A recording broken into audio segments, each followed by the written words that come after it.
उत्संगे वा मलिनवसने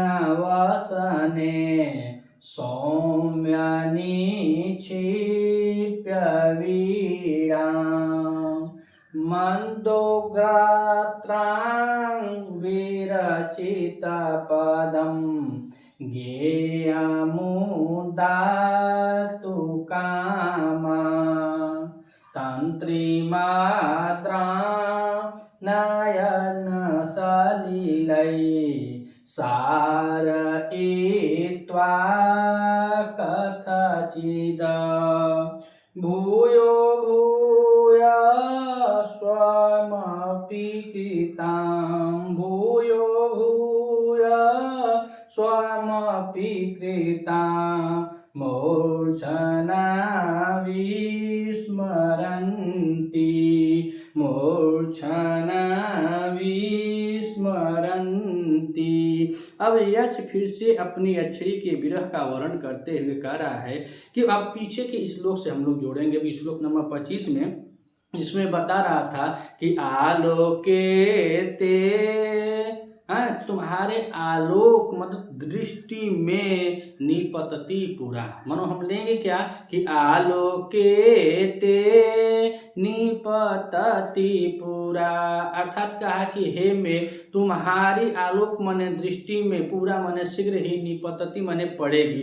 और क्या क्या पड़ेगी तो उसके बारे में बतलाया कि जब तुम वहां जाओगे तो उसको देखोगे कि वह पूजा करते हुए नजर आएगी या अथवा कहा वाह अथवा वह मेरे मतलब मेरी कल्पना करते हुए मेरे चित्र के आकृति को बनाते हुए चित्रकारी करते हुए नजर आएगी, या तो पिंजड़े में बंद जो सुरीली आवाज बोलने वाली मैना है उससे मेरे बारे में पूछते हुए नजर आएगी। फिर उसी श्लोक के साथ अन्वय करते हुए हम आगे बढ़ते हैं। तो फिर क्या कहा तो कहा वाह माने अथवा, पिछले श्लोक में हम जोड़ेंगे कि आलोके ते निपतति पूरा। तो बताया कि हे रसीली हे रसिके क्या तुमको तुम्हारे स्वामी की याद आती है, अर्थात तुम भी तो उनकी प्रिय थी। और फिर यहाँ से हम जोड़ लेंगे कहेंगे वाह अथवा कह रहा है कि उत्संगे मलिन वसने। तो मलिन माने होता है जैसे खरा, वसन माने वस्त्र, जैसे मैला वस्त्र हो। तो अब यहाँ पे विरही है और विरही के साथ इसका पति बाहर है, पतिव्रता है, कालिदास जी की लेखनी है और यह उत्तर मेघ का श्लोक नंबर यहाँ पे 26 है। और पूरा मेघदूत में देखा जाए तो एक ही छंद निबद्ध है मांदाक्रांता छंद में, और मांदाक्रांता छंद से इसकी शोभा और बढ़ गई है कहें कि यह गेय छंद होती है। और इसमें दो भाग हैं, पूर्व मेघ है और उत्तर मेघ है, और दोनों में एकमात्र छंद का प्रयोग किया गया है तो मंदाक्रांता। तो कह रहे कि मलिन वसने मतलब गंदे खराब, अर्थात पतिव्रता स्त्री है तो बेचारी जिसका पति दूर है, अब वो क्या करेगी, कैसे करेगी, कोनो सौ श्रृंगार तो करेगी नहीं, कोई साज सज्जा ठाट तो करेगी नहीं। इसीलिए कह रहे हैं कि मलिन वसने अर्थात मैले हुए कपड़े, जैसे मैले कपड़े हैं उन कपड़ों में कर उत्संगे उसकी गोदी में, जब कपड़ा जो है मैला है शरीर को धारण की हुई, जब शरीर पर वह गंदे कपड़े हैं तो उनका गोद वाला जो भाग है, गोदी में जो भाग वो भी कैसा होगा, मैला होगा। और यहाँ पे संबोधन है, देखिए कह रहे हैं संबोधन हे सौम्य, सौम्य से किसका बोध हो रहा है तो मेघ का बोध हो रहा है। पेपर में ऐसे देकर पूछेगा कि सौम्य निक्षिप्य वीणाम, सौम्य शब्द का अर्थ क्या है, सौम्य शब्द से किसको प्रेषित किया जा रहा है तो सौम्य से क्या है मेघ का बोध हो रहा है। तो कह रहे हैं कि हे सौम्य हे मेघ मलिन वसने उत्संगे, अर्थात मैले वस्त्रों में युक्त, मैले वस्त्रों से युक्त उसकी गोदी में, किसकी गोदी में तो कह रहे हैं कि बीड़ा जो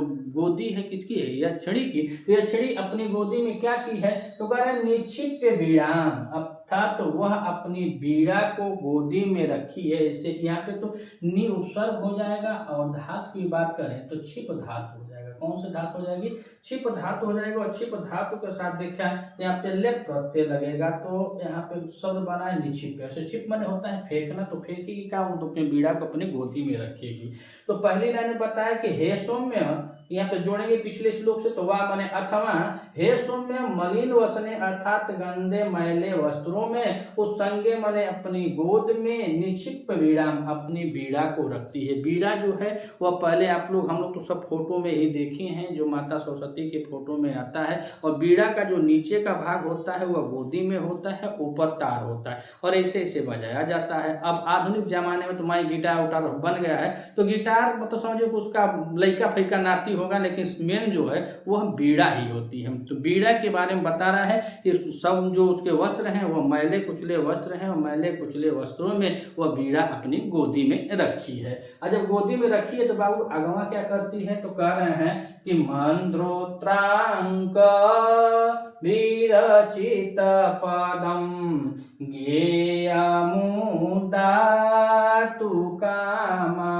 तो कहे विरचित पदम, पदम मतलब कुछ पद है, और विरचित माने लिखना। जो वियोग में रहता है वो ऐसे भी बहुत बड़ा कवि हो जाता है, बहुत बड़ा वह शायर हो जाता है, गीतकार हो जाता है। कहें कि जब दिल जब टूटता है ना तो किसी को सुनाई नहीं देता है, बस महसूस करने वाले को ही पता चलता है। तो विरह में है, और विरह में जब है तो उसका दिल टूट गया है, विरही है, तो अब वह कुछ पद की रचना करिए। बैठे बैठे क्या करे बेचारी, तो अपने पति के वियोग में कुछ पदों की रचना की है। और वो पद कैसे हैं, तो करें गेयम, गाने जोगे हैं, जो गीत हैं उनके बारे में कह रहे हैं कि गाने जोगे हैं। और यहाँ पे धातु की बात करें तो गय धातु है, गय धातु के साथ यत प्रत्यय लगा हुआ है, तो शब्द बना है गेयम। तो कह रहे हैं गीत है, जो गीत है, जो पद उसने रचना किया है। तो कह रहे विरचितम पदम, विरचित पदम गेयम, और कुछ ऐसे पदों की रचना की है जो गीत हैं, गीतों की कुछ पदों की रचना की है। इसमें क्या है, तो कह रहे मम गोत्रांग, गोत्रांग मैंने अपने गोत्र बता रहे कि मेरा गोत्र था, तो मेरा नाम,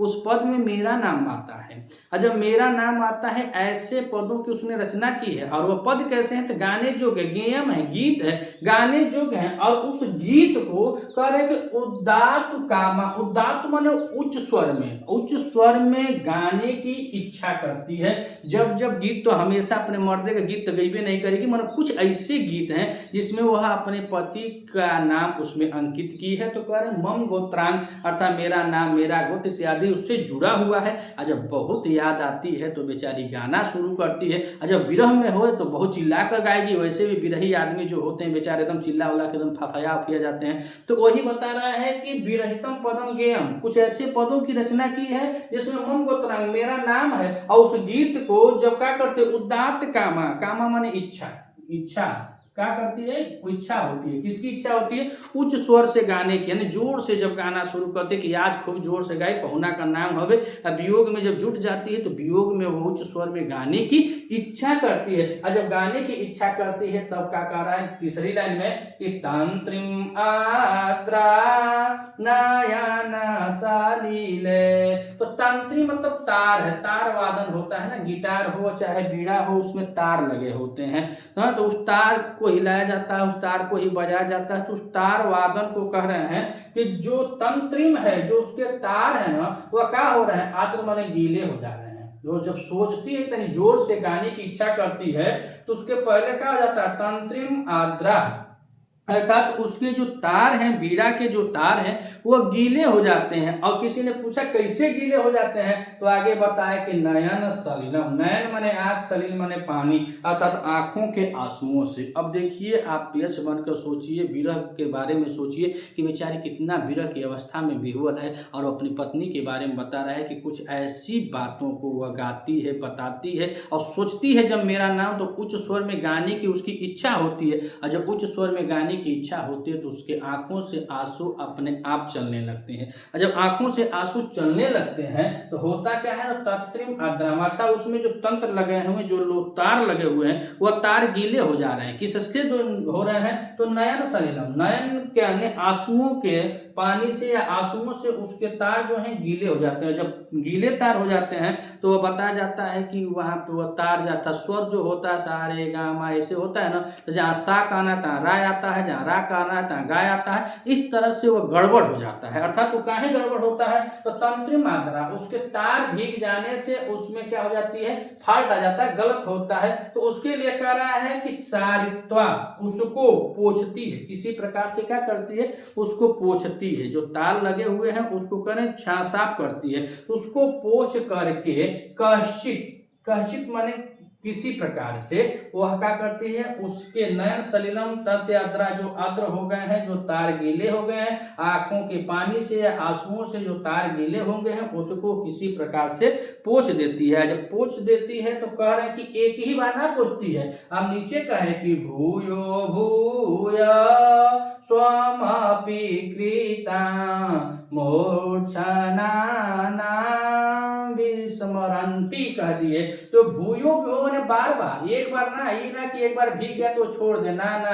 बार बार उसको पूछती है। सारित्वा कथचित, किसी प्रकार से उसको बार बार पोछ कर स्वयं कृताम अपि, अर्थात स्वयं से कृत किया गया, बनाया गया है जो पद है, जो राग है, जिसको वह गाना चाहती है, जिसको वह बोलना चाहती है, वो खुद अपने हाथों से रचना की है, अपने हाथों से लिखी है। अपना नाम, अपने पति का नाम, अपने गोत्र का जो भी लिखना है वो सब अपने हाथों से लिख करके स्वयं कृतामपि, अपने हाथों से लिखी हुई मूर्छना विसर्मंती। मूर्छना बताया जाता है ताल उल के बारे में, जो संगीत से तैयारी करते होंगे वह सब लोग जानते होंगे मूर्छना होता क्या। मूर्छना का मतलब होता है कि जो स्वर होता है ना, जिसको आरोही या अवरोही क्रम में चढ़ाते हैं, जैसे हम लोग भोजपुरी के ठाठी एकदम पूर्वांचल वाले हैं तो हम लोग देखते हैं बिरहा उरहा में ऐसे लोग गाते हैं, हाँ भैया तेंदुपत्ति बढ़ा दिया, हर पंचम से पकड़ लो, सप्तम से पकड़ लो, तो उसी को बता रहे हैं कि शब्द को चढ़ाना उतारना ही मूर्छना होता है। और संगीत शास्त्र में देखा जाए तो 7 स्वर होते हैं, जिसमें षडज होता है, ऋषभ होता है, गंधार, मध्य, पंचम, हाँ, उसके बाद बता रहे दैवत और निषाद, यह सब